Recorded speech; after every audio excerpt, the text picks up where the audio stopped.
এবছরেও 2024 সালের উইম্বলডন চ্যাম্পিয়নশিপে as a line umpire হিসেবে যাচ্ছি। আমি 2011 সালে প্রথমবার Wimbledon as a line umpire chance পাই। আর এটা নিয়ে আমার 11তম ইয়ার, 11th ইয়ার। মাঝখানে 3 বছর গ্যাপ ছিল, 2020 সালে কোভিডের জন্যে বন্ধ ছিল।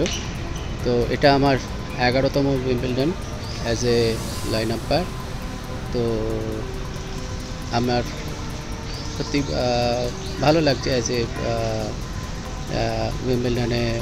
লন্ডনে উইম্বলডনে টুর্নামেন্ট। তো 2010 সালে প্রথম আমি ব্রেক পাই, প্রথম মেল পাই মার্চ মাসেতে। উইম্বলডনে আমি যে সিলেক্ট হয়েছিলাম, তো উইম্বলডনের একটা নিয়ম আছে, ওরা প্রথমে যখন কাউকে সিলেক্ট করে তো তখন ওরা কোয়ালিফাইংয়েতেই সুযোগ দেয়, মেন ড্রতে ডাইরেক্টলি ওরা কখনোই দেয় না। এটা ওদের একটা পদ্ধতি।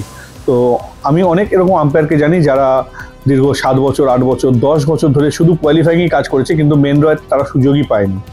তারা কেরিয়ারটা উইম্বলডন কোয়ালিফাই করেই শেষ হয়ে গেছে। সেক্ষেত্রে আমি বলবো আমি নিজে অনেক ভাগ্যবান।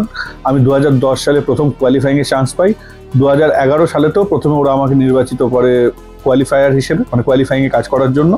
কিন্তু আমি ওখানে যখন যাই, কোয়ালিফাইংয়ে কাজ করি, আমার কাজ দেখে ওরা খুশি হয়ে আমাকে আপগ্রেড করে ওই বছরই 2011তেই ওরা মেন ড্রতে সুযোগ করে দেয়। ব্যাস, তারপর থেকে আমি আর পেছন ফিরে তাকাইনি। দেখুন, ছোটোবেলায় যখন আমি খেলতাম, আমার খুব পছন্দের খেলোয়াড় ছিলেন বরিস বেকার। কিন্তু আমার দুর্ভাগ্য যে আমি যখন আম্পায়ারিং শুরু করি তারপর থেকে আমি বরিস বেকারকে আর সেভাবে পাইনি। যদিও বরিস বেকার ইন্ডিয়াতে এসেছিল চেন্নাই ওপেন খেলবার জন্য 1998 সালে, কিন্তু সেই বছর আমার গ্র্যাজুয়েশন পরীক্ষার জন্য আমার বাড়ি থেকে আমাকে অ্যালাউ করেনি চেন্নাই গিয়ে বরিস বেকারকে খেলানোর জন্য আর কি।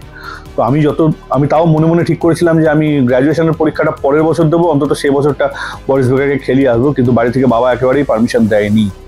তো আমি তার পরবর্তী প্রজন্মে যে সমস্ত প্লেয়ার প্রত্যেককে আমি খেলিয়েছি, যেমন রজার ফেডারারকে, জোকোভিচকে, নাদালকে, মেয়েদের মধ্যে ধরুন Serena Williams, Venus Williams, Azarenka এবং বাকি যারা সমস্ত প্লেয়ার এখনো পর্যন্ত খেলে যাচ্ছে, তাদের প্রত্যেককে আমি অন্ততপক্ষে 15 থেকে 20 বার করে প্রত্যেকের ম্যাচই অন্তত করেছি আমি।